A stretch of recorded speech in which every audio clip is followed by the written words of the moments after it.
everyone. Welcome to the Cārvāka podcast. This is your host Kushalmehra. All right, my guest today is Priyam Gandhi-Mody. Priyam, welcome back to the podcast.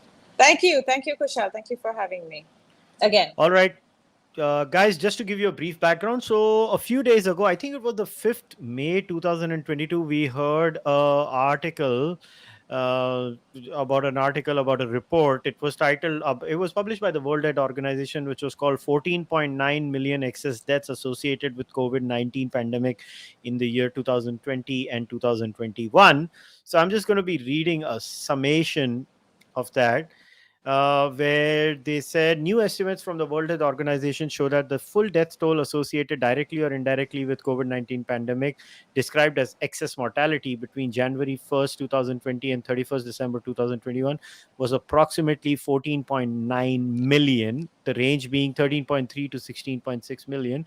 And obviously a certain sector among that was given to India, and many claims were made. There were also a couple of other studies that were once was by I think Subramanian et al, if I remember correctly. Priyam, Yeah. The Eh, Chinmay Tumbe study. yeah. And then there was another study. So there were three studies in total. Basically, the range of the studies, if I remember correctly, have claimed that the figure given by the government of India and the actual death figure, Yeah. the range is from some people saying 2x to 60x, right? That's the Yeah. range they have given. So maybe we'll start like this. Could you maybe do this? Maybe you can Yeah. give us a basic description Yeah. of the claims made by those reports so that we can start with what were the claims of the reports and then we can maybe work out from there. Yeah. Sure. So the WHO report we're talking about. Yeah, the Yeah. WHO one. Okay. So the WHO report again says that there have been about 15 million excess deaths, and 1/3 of those 15 million they're attributing to India. So first of all, that is a ridiculous claim. Second of all, they've categorized India in a tier 2 country.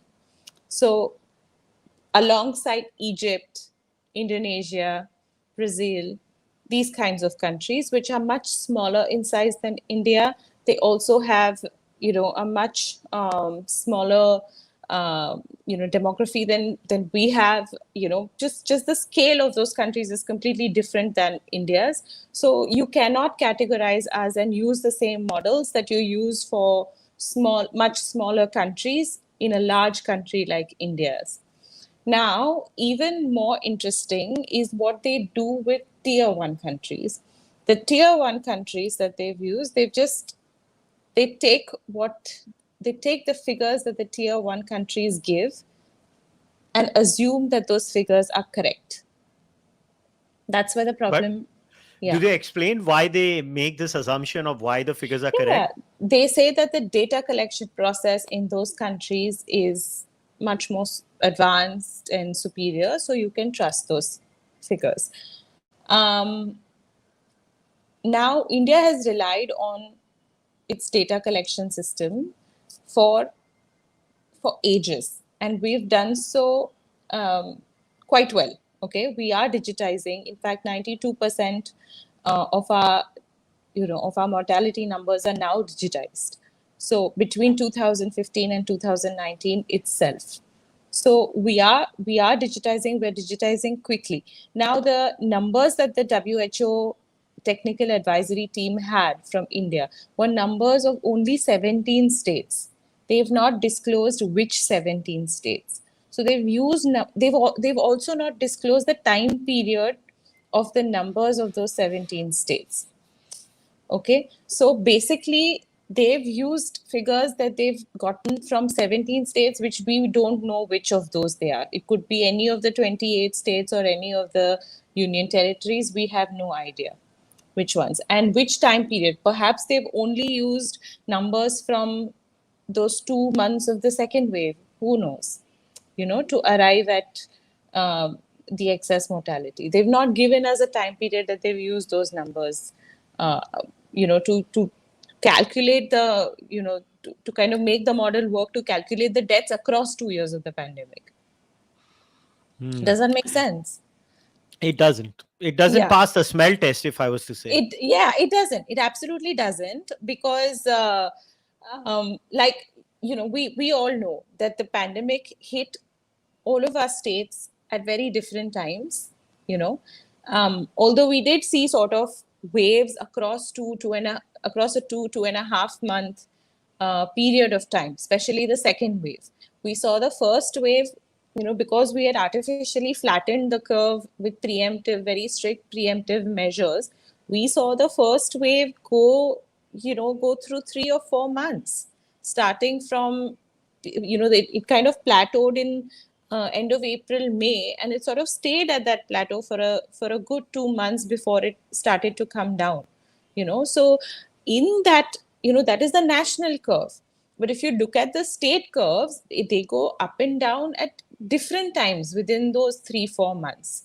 Even during the second wave, the up and down of the curve of each state was different. Like Maharashtra and Kerala were impacted at a different time in a different week than Gujarat and Madhya Pradesh were impacted, or a West Bengal and Assam was impacted.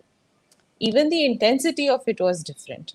So, using numbers from only 17 states and God knows from which time period and which weeks, it doesn't make any sense. It's not going to give you a good base to make your mathematical calculation in the first place. Even the model that they're basing it off of, when we had this conversation before, Kushal, that they're basing it off of, Kalinski's paper, in which they've tried to study, Kalinsky and team have tried to study the, what do they call it? The excess mortality in Argentina, based Yeah. on the numbers of one That too in a region. particular province in Argentina, right? Cordoba, yes, just Cordoba. But what they've done to ensure that their model is correct is that they studied the intensity of the wave through the country, and they saw that it was similar to the Cordoba province. So they put that disclosure, that disclaimer in their paper, that if you're going to base any study on this model, on our model, then you, like us, like how we vetted the numbers, you need to vet on your own that through across the nation, you're going to see the same intensity and across the same period of time. Only then our model is correct. But that is not a disclaimer that WHO is making, which is sort of bad scientific practice, honestly. Yeah, but you know what? Something very interesting that actually Uman, C. Kurian, he pointed Yeah. out. So Uman said something very interesting, and I'll quote Uman. So he quote tweeted the WHO, and he said, in other words, WHO is suggesting that between 2020 and 2021, almost 15.5 million elderly, that is 60 and above people, have died in India. That is 11.2% of the total 60 plus population in India. That is, if I was trying to extrapolate that, what they are saying is, holy shit, 1 in 10 elderly person has died in India. That is Yeah, what the WHO report is literally claiming. it is. That means we should know somebody who has died of COVID in a literal and figurative sense. Yeah, yeah. And it's not, and that isn't true, right? Like maybe in the urban centers where the intensity of COVID was high because of a higher population density. Maybe, we'll know somebody who has died of COVID. But in the rural areas, and we have so many areas that are completely cut off in the country, right? So those areas was spared. Like the waves weren't as intense in those areas, and all the district administration will tell you that they haven't seen intense COVID waves like the cities have seen. And Yeah, even so, Kushal, also the other interesting thing is, and like I think Dr. Shamika Ravi has also written about this, that in her earlier papers, not in the recent one, but in her earlier papers, that because of how weak our healthcare infrastructure was when COVID hit us, most of our good healthcare facilities, which are capable of handling severe disease, were in semi-urban and urban areas. So anybody from the villages, whose disease sort of progressed to severe, moderate to severe, they went to the urban areas or the semi-urban areas to seek treatment. So if you're going to look at the death rates of only those areas, you're going to see a spike there. So if you're going to use those death rates then to calculate mortality for the entire country, that's not going to work. Yeah, not, but even in it, let's say I take the urban area as the baseline. So I did it in my print piece, right? I took the Yes, excess yes, data of Mumbai. I based yeah, my model on two states, right? yeah, Maharashtra and Kerala. And in Kerala, I took the whole state data because they have a better, robust data mechanism. And in Maharashtra, I picked Mumbai because yeah, Mumbai has a very robust data mechanism. So even if I was to take all the excess states, the deaths that were given in that particular period by the BMC, I could not clock a figure more than 2x. I yeah, could not yeah, clock it. So, yeah, my problem with this entire WHO model is they are basing it on Kalinsky. Okay, so Diva had written an correct. essay with Anant Nageshwaran in Live Mint. Yes, So what? So I want to quote a specific part of yeah, her essay because it is behind a yeah, paywall, so most people must not have read it also. That is yeah, a problem. that is a So I'm problem. just going to read it. So Diva and Anant Nageshwaran say what is even more surprising is that the WHO claims to have validated this model. This model is the Karlinsky model in a simulation for which it provides no details, but did not do it empirically, even though it is simpler and easier to validate it empirically. One, it could have implemented this model on countries for which both subnational and national data is available and verified if the model implied national ACM matches the actual observed ACM. Two, the WHO could have implemented the model on pre-pandemic subnational and national data from India and verified if the model implied ACM matches the reported pre-pandemic ACM for India. Now, what they're trying to say is that they did not even wait for any kind of numbers that came out of India. They Yeah, just went into this, I don't know how to say it, but in simplistic bhasha, they just crunched some numbers into an Excel sheet. They yeah, based some extrapolations, and then they clicked a button, go. yeah, And yeah, then whatever came in the end of that is the yeah, final number, what they're yeah, doing.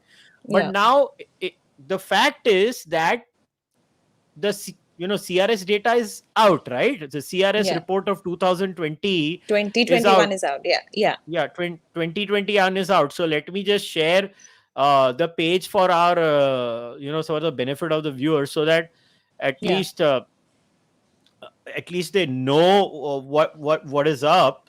So let me just pull it up. Just give me a moment. yeah, All right, let me pull the thing up. All right.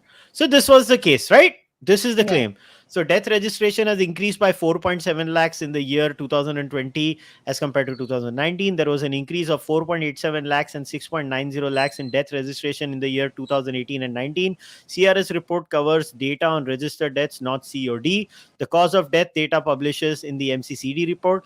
As per the draft MCCD report yet to be published, out of the total registered deaths, 81 lakhs 15,882 lakhs, 18 lakhs 11,688 have medically certified cause of death. Out of the 18 lakh 11,688 medically certified deaths, 1 lakh 60,618 have been certified as COVID deaths in 2020. And then obviously the highlights of the death registration are given in deaths due to COVID in 20, 21, 22, and the total. And this is the number of claims settled and ex gratia relief from SDRF as on 24th March 2022, which was 24,229. Now, let's not stop here. There was another interesting guy whose tweet I came across. I mean, bless these people who are Vela like me, who go about, looking at data. So there's this guy called Bollywood Numbers, and he okay, was focusing only on the ex gratia settlement numbers by state. So he looked yeah, at 12 states. It was yeah, fascinating. Huh? So this is the handle. So I'm sharing it so that I like to give credit to people. of So he's course. saying COVID-19 ex gratia status update as on February 3rd, 2022. Note, data source from Supreme Court document. I have just changed Kerala data with latest data taken from state's real-time dashboard. Just look at the data over here. And this is the data. So it's not like there's not. Now, why am I putting this ex gratia status detail up? So what he says is, so far 12 states have received more ex gratia applications than officially registered deaths, and 8 states dispersed ex gratia payments more than officially registered deaths. So my point here is this, while I leave this on the screen as of now, is, look, there is no incentive in a country like India to not declare COVID deaths. When you clearly have a scenario where if you have passed away due to COVID, the state is actively going to support you with monetary help. And India has different political parties. First of all, the death data is not generated by the state government, it is generated by the municipality. The Yeah. municipality collates the data, gives it to the state government. The Yeah. state government then collates the data and then gives it to the central authority. That's how Yeah. death data collection is done in India. Most Yeah. people may not even know that, by the way. So Yeah. in Yeah. Yeah. that case, you have, so I raised this point in my article in the print, was that, okay, let us assume every single state was ruled by BJP in this country, right? Then you have a monumental conspiracy where BJP wants to hide something. But here, Yeah. Bengal is not BJP governed, Maharashtra is not BJP governed, many other states in India are not BJP governed. How the hell has every political party come up with this, wink, wink, nudge, nudge, let us all join hands kind of a grand conspiracy where we will not declare data? Or, on the other hand, there are cases through this guy, he has clearly shown that many states, they have applied, because let me tell you, politicians will never leave an opportunity to take paisa out of the public exchequer money to give it to their voters. Of So course. it makes no intuitive sense to me. So now tell me, what do you think about this whole thing? So there are three things. If let's assume for a moment that the WHO numbers were correct. Let's assume for a moment that 15 million out of 15 million excess deaths, 5 million did take place in India. Okay, let's assume that that is correct. We should have seen three things in if that number was right. Number one, like you said, this should have been a ground up conspiracy.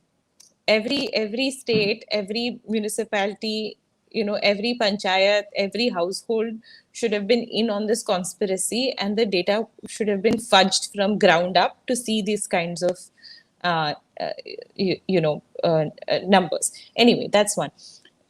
Number two, this would have caused great civil unrest. Sociologically, if you think about it, if these many people died in a short period of time, you see now they're saying 2020 and 2021, but actually people died when the waves were severe, right? That's when most people died of COVID. So if 5 million people died in a matter of say 2 months in 2020 and maybe 2 months in 2021, we would have seen great civil unrest and complete resentment towards political structure. But what we've seen through the elections that have happened in the two pandemic years is that most states have retained governments that were already there, whether they are the BJP governments or their opposition governments. Most states have retained those governments, which shows that there wasn't much resentment towards political leadership in the minds of the people, right? And the third thing and the last thing is that the death compensation numbers should have added up and matched. So none of these three things are matching that 5 million figure that the WHO is quoting. Now, why does this fail the smell test? Okay. Before this report came out, Kushal, you probably remember that it was leaked to sections of the global media. The Oh numbers yeah. were leaked, and only Indian numbers were leaked. Okay, and now अभी यहाँ पे I want to again say this, that आप chronology समझिए that that those numbers were leaked. Then and at that point, many cities in China were completely locked down. Okay, there were desperate cries for help going on in China. Their zero COVID strategy was failing. Okay, now WHO was not coming forth and calling them out at that point in time. Okay, so they just came out and they released this report in a very rush sort of way, leaked the data. Then this full uproar and noise started. India said that we don't accept this. Then 2 weeks later, they actually released this report. All our state health ministers were at the Chintan Shivir. They were all appalled. Together, they said that this is wrong, this is misleading, these numbers are not correct, and we don't accept it across political parties. Okay, and quietly, meekly, in a matter of days after that, in a very watered down statement, WHO said China's zero COVID strategy does not work. There's like more, dynamic and agile and agile strategies are the need of the hour. Okay, so it seems like this entire focus, this bad, unhealthy focus on India was purposefully done so that this criticism of China could just be sort of, watered down and kind of brushed under the carpet. It really comes across like that. And of course, to better understand that, you have to understand how the elections sort of happened, how Dr. Tedross, came to be the Director General, what kind of Chinese support he sought and got, how China lobbied, to get him to be Director General. If you understand all of that history from 2017, the complete disenchantment from the American president then, President Trump, you'll see that WHO under Dr. Tedross has always been servile to Chinese interests. Even when the election campaign was going on and all the candidates were flying from country to country, jet setting across the world to lobby for their candidature, at that point there were allegations. See, Dr. Tedross is not a doctor. He's not a medical clinical doctor. He's a biologist. And he has been a career politician. Is he like Zakir Naik?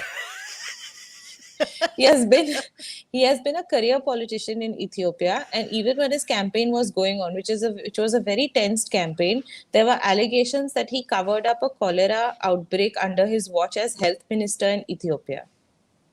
So this is not, covering up things is not new for him.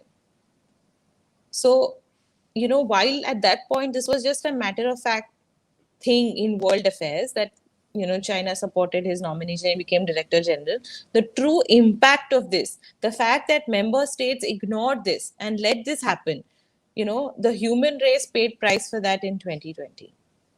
Mm-hmm. Mm-hmm.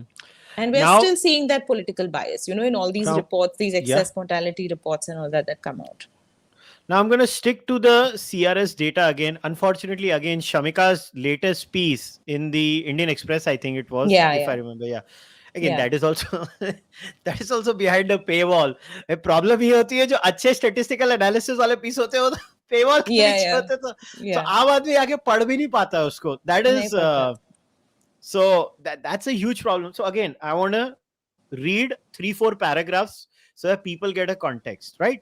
So in the Indian context, provisions of the Registration of Births and Deaths Act of 1969 require every death to be registered within 21 days of the event. The Civil Registration System, CRS, which is, quote, defined as a unified process of continuous, permanent, compulsory, and universal recording of the vital events and characteristics thereof, as per legal requirements in the country, is the repository of all registered births and deaths in the country. The CRS reports data at the national, state, and district levels. In the context of the pandemic, the CRS has become the go-to place for estimating excess deaths in India. Registered deaths during the pandemic are compared to an average of registered deaths before the pandemic baseline estimates to produce estimates of excess deaths. However, careful research of the death data from CRS has repeatedly revealed serious shortcomings. For example, for 2019, before the pandemic, research C. Rao et al. Showed that the CRS data on deaths 4.64 million undercounted the number of dead by 2.28 million, which was systematically more severe for the elderly above 60 years and the children under 5 years, who accounted for 56% and 30% respectively of the additional deaths. Not surprisingly, They also found that adjustments in the states of Bihar, Jharkhand, Madhya Pradesh, Maharashtra, Rajasthan, and Uttarakhand accounted for 75% of the additional deaths. Now, why these states are very important is the time these states are covered, they had different governments. What I'm trying to say is, at that time, Madhya Pradesh was ruled by someone else, Maharashtra is ruled by someone else, Rajasthan, someone else. This is not a BJP conspiracy. That's why I'm reading this whole bit. This implies that death data from the CRS, mainly to produce the baseline estimates before the pandemic compared with registered death data during the pandemic, is not a reliable source of death unless adjustments are made for sex, age, and location. It is important to reiterate that in 2019, the CRS reported an overall registration of 7.64 million deaths, which was 92% of the overall deaths estimated by the sample registration system. However, according to these researchers, after adjustments were made for age, gender, and location, the total death count for 2019 was 9.92 million. Therefore, the overall level for registration or completeness of death data after adjustments for age, sex, and location was 77%, which was 15 percentage points lower than that was reported by the CRS. Now, the point is that death data calculation, now this is part one. The death data calculation in India is problematic in multiple ways. Having said that, this was not a COVID year. So, what the media is implying is, it is very important to understand why I read this portion of the pre pandemic deaths data. The media is implying there is some grand conspiracy going on, the global media, where Indian government and Modi is hiding something. We're not hiding anything. Deaths were miscalculated even before COVID happened in India. And it's just a very slow process. I mean, I remember Kerala ke case mein, they calculated the deaths of 2017 in 2020 and 21. So what are you going to do? Correct.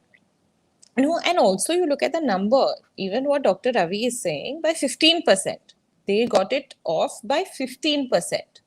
So if we're saying we had about 5 lakh official deaths, and if you're undercounting it by an average of 15%, based on what Dr. Shamika Ravi is saying, you're still not going to reach that 5 million number that WHO is saying.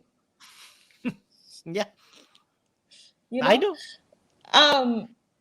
And even funnier. So India, they say, has 5 million excess deaths.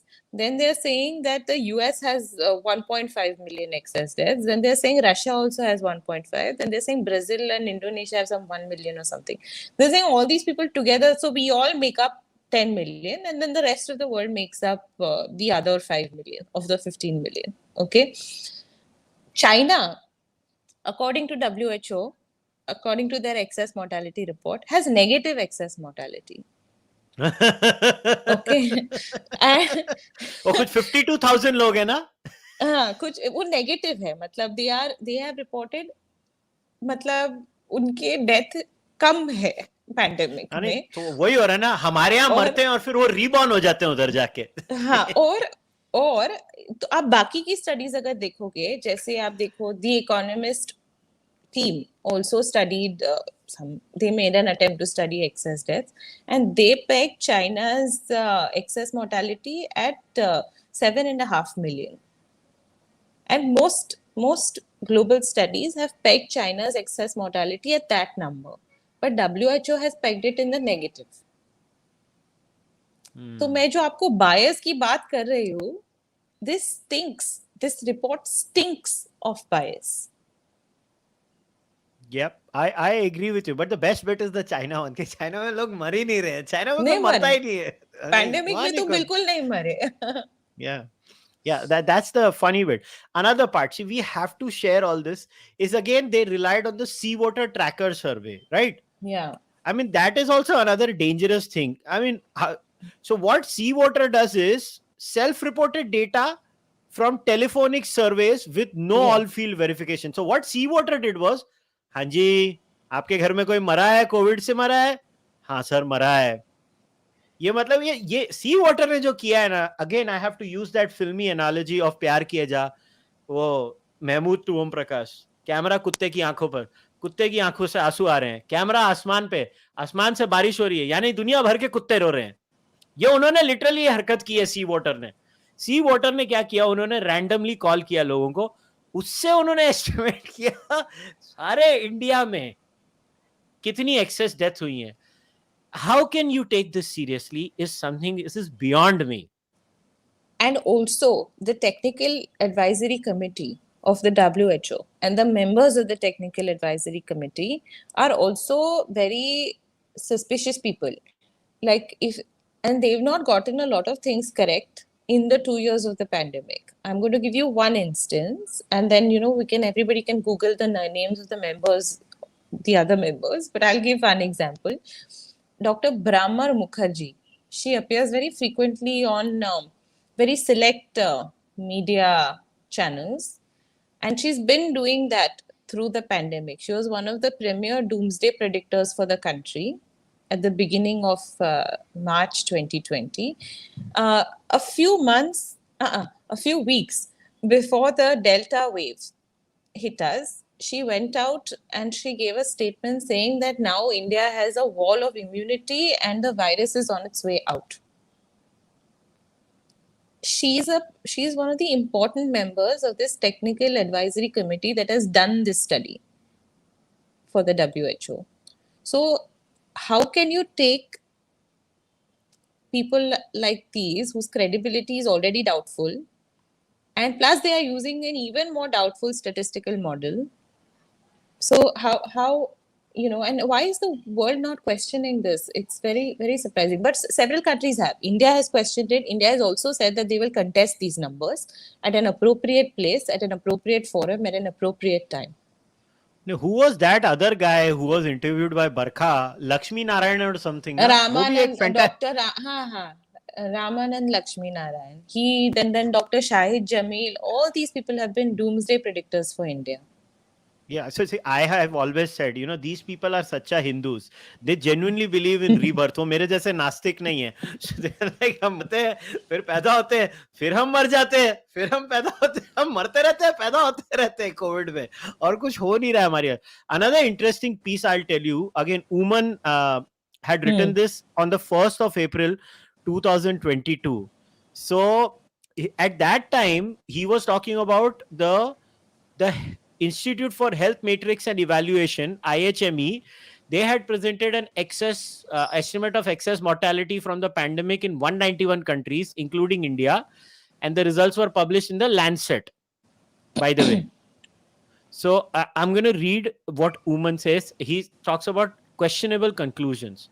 Although there have been several other similar efforts, a global race of sorts was on to bring out the first estimate of global COVID-19 related excess deaths in a peer-reviewed journal. The IHME team has won that race. However, this estimate is problematic for several reasons. First, any estimate is only as good as the quality of data available, how uncertainty is incorporated in the model, and the nature of the assumptions made. Secondly, during the pandemic, attributing deaths to COVID-19 per se and disaggregating the data between non-COVID and COVID-19 deaths have been a fraught with difficulty. Thirdly, assuming death reporting for pre-pandemic times as a proxy for death reporting during the pandemic is not correct. In this context, it is wrong to assume that 41 lakh are additional deaths, or that these were COVID-19 deaths, as media articles have been claiming. And again, you have report after report coming and spewing these absurd numbers. Now, let me explain something very simple, which I did based on my experience as someone who has worked at a shop floor and who understands how manufacturing bottlenecks are created. So I used a very simple. So when they were saying, they put all those photos of crematoriums being overloaded, there are so many. So I went in my area, which is Chembur Ghatkopar. I just went to all the crematoriums in Mumbai in Chembur Ghatkopar. So to my utter shock, I found out that, so all COVID cremations were not done in all crematoriums. So apparently there was this protocol that they have to follow. And because those protocols have to be followed, they reduce the number of crematoriums in Mumbai in total. So what does that do? That creates an unnecessary pressure on the crematoriums itself. So because others can't do it. Only these Yeah. crematoriums have to do. Now, Yeah. definitely during COVID, during that period, there is a spike in deaths. That I'm Yeah. willing to accept because एक Yeah. साथ deaths होती है.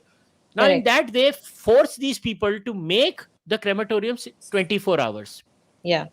24 hours में अभी suddenly ये लोग staff कहाँ से लाएंगे? Because unfortunately in India we are a caste based society and certain jobs are done by certain castes. So in that situation, we end up in a situation where we overburden the crematoriums, and then these people say, oh, the crematoriums are overburdened, so something fishy is happening. Now this is like a circular loop. You first create an artificial scarcity, and then to deal with that artificial scarcity you come up with absurd conclusions. So how does one decipher the truths then? Yeah. Yeah. That's what. So, like, I feel like this is just, it kind of set the base to, these pictures and these videos that came out, even of the shallow cremations on the banks of the Ganga. Um, the problem was not that there are so many people dying that there was not enough place in the crematoriums, and that's why people were buried on the banks of the Ganga or bodies were thrown in. That was not the problem. The problem was the money that each Hindu cremation is, costs about 4 to 5,000 rupees, and people at that point in time didn't have that kind of money, uh, due to the impact of COVID. So, but as soon as the Namami Gange funds came in, those cremations stopped on the banks of the river. So this is narrative setting that has been done from, from the from I think 2020, since the migrants crisis began, and now we Got see it. it playing out like this.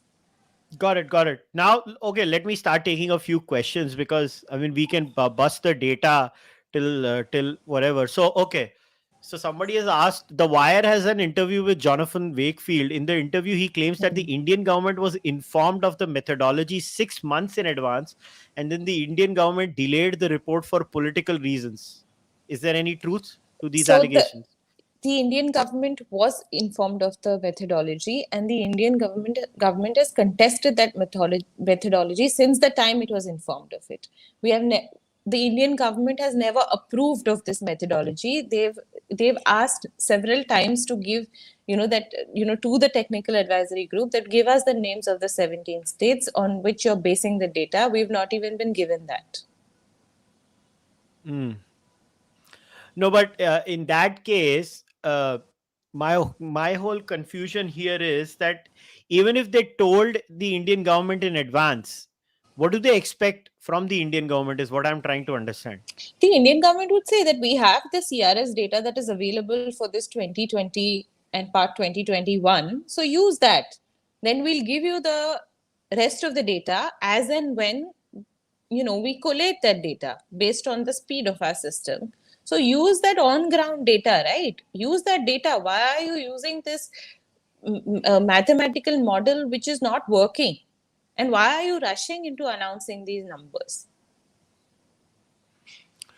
Okay, so what if somebody said that accusing these folks of some grand conspiracy to malign India is also a stretch? What would you say to that then?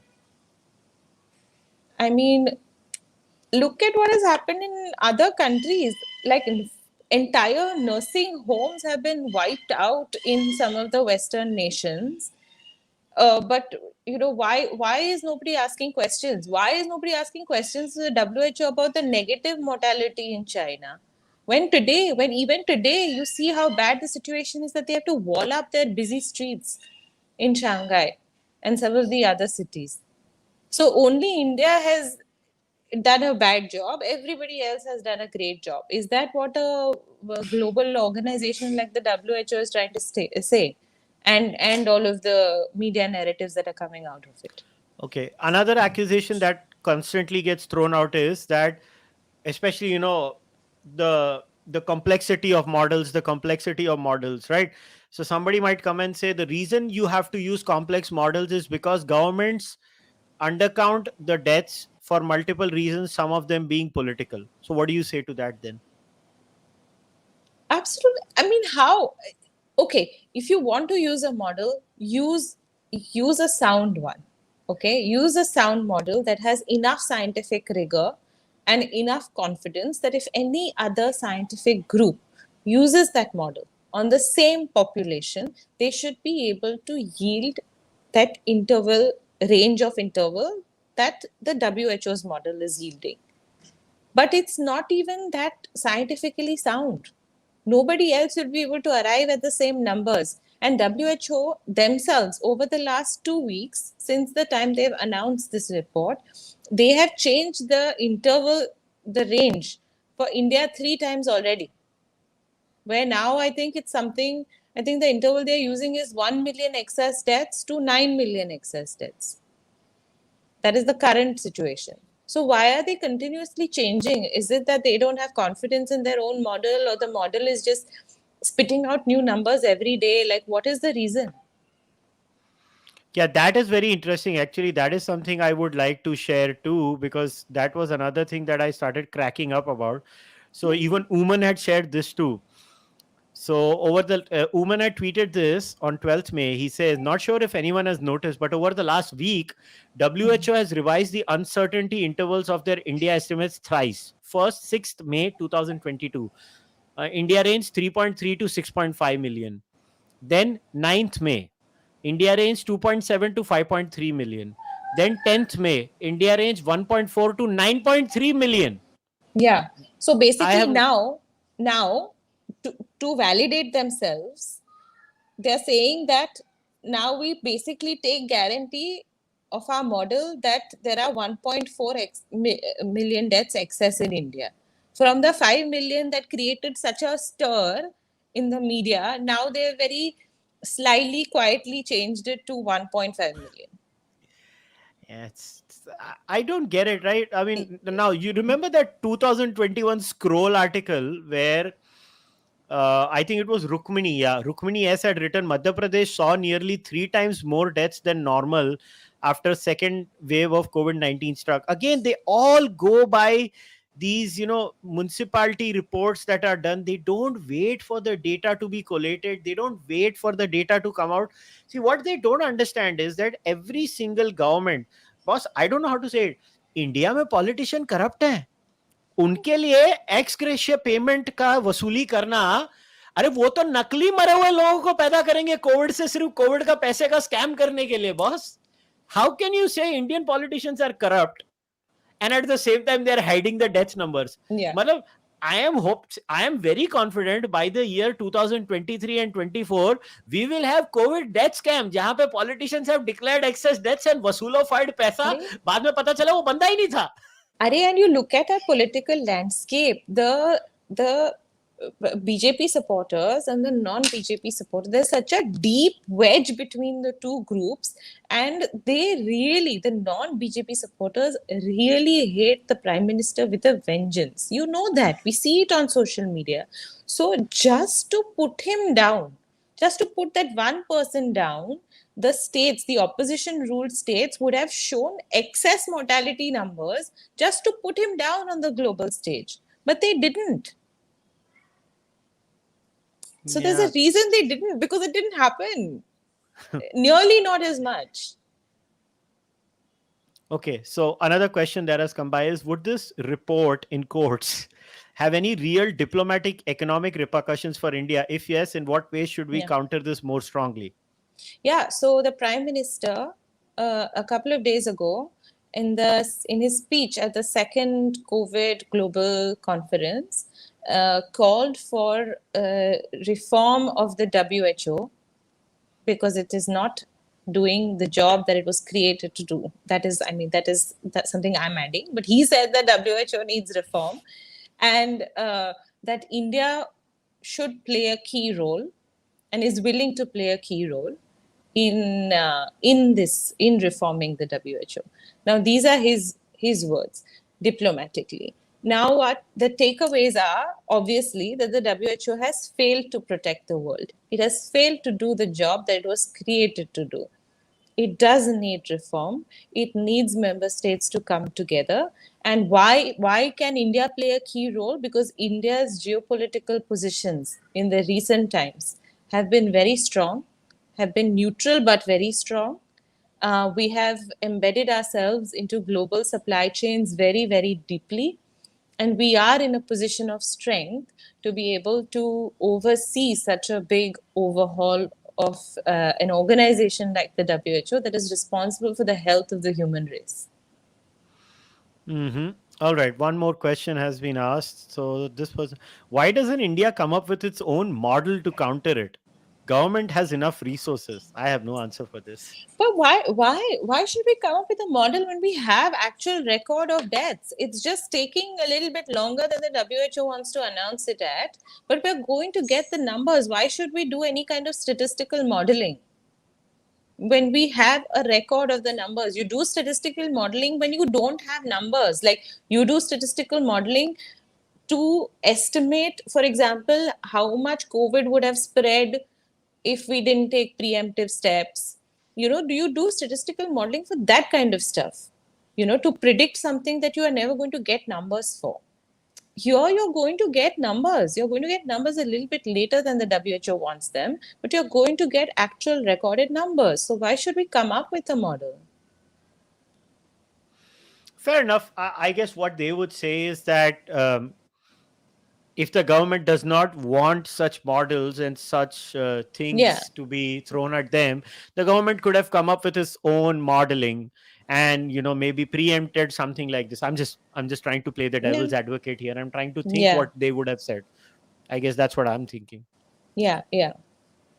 But of course, no kinds of models are as accurate as actual records, right? So if you really want to achieve the purpose that an excess mortality study is done to achieve, that to so that we can learn pandemic lessons for the future, then you have to rely on more reliable means like actual records versus hypothetical numbers coming out of a model which is not scientifically accurate.